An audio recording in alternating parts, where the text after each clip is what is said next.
और इसी मुद्दे पर बातचीत करने के लिए अगले 1 घंटे तक जबरदस्त पैनल हमारे साथ मौजूद है, जो कि झारखंड की राजनीति, झारखंड के मुद्दे, झारखंड का वोटिंग पैटर्न, झारखंड में आदिवासी समस्या, झारखंड में घुसपैठ समस्या, झारखंड में नक्सल का कितना प्रभाव, शांतिपूर्ण चुनाव कितना बड़ा चैलेंज, इन तमाम पॉइंट्स को हम कवर करने की कोशिश करेंगे। अगले 1 घंटे तक जबरदस्त पैनल हमारे साथ मौजूद है।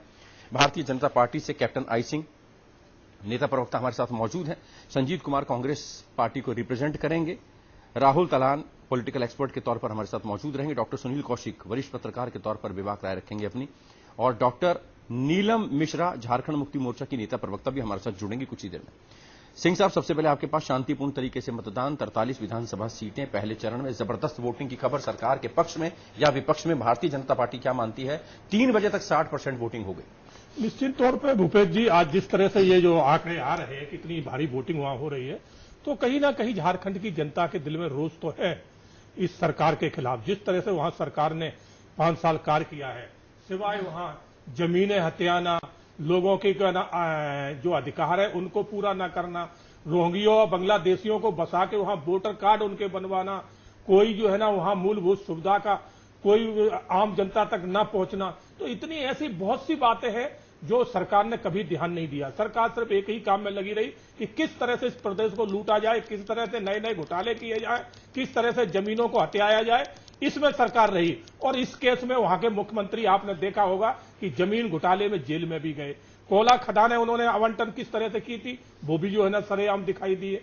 तो इसी को सब बात को लेके, और जिस तरह से वहां एक समुदाय विशेष हावी हो रहा है आदिवासियों पे, आदिवासियों की जनसंख्या दिन पे प्रतिदिन घटती जा रही है, ना उस पर कोई कांग्रेस सब वहां बोल रही है और ना ही झारखंड की ये जो सरकार है ये बोल रही। तो ये दोनों की मिली भगत है कि किसी तरह से इस देश में बांग्लादेशी घुसपैठिए बसाए जाएं, अपना वोट बैंक बनाया जाए। इन्हें इससे कोई फर्क नहीं पड़ता, इन दोनों पार्टियों को, इस गठबंधन को, कि यहां पर अगर बांग्लादेशी आएंगे तो हम लोगों को ही दिक्कत खड़ी होगी, हमारे संसाधनों, हमारी जमीनों पे, इस पे ये कब्जा करेंगे।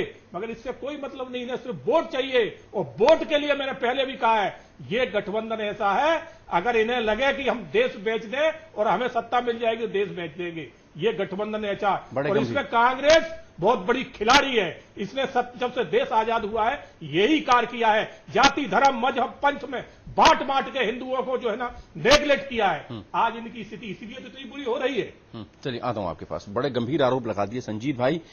शांतिपूर्ण तरीके से मतदान संपन्न हुआ, लेकिन बीजेपी का आरोप है कि आपने जिस तरीके से आदिवासियों को बर्बाद किया है, आदिवासियों की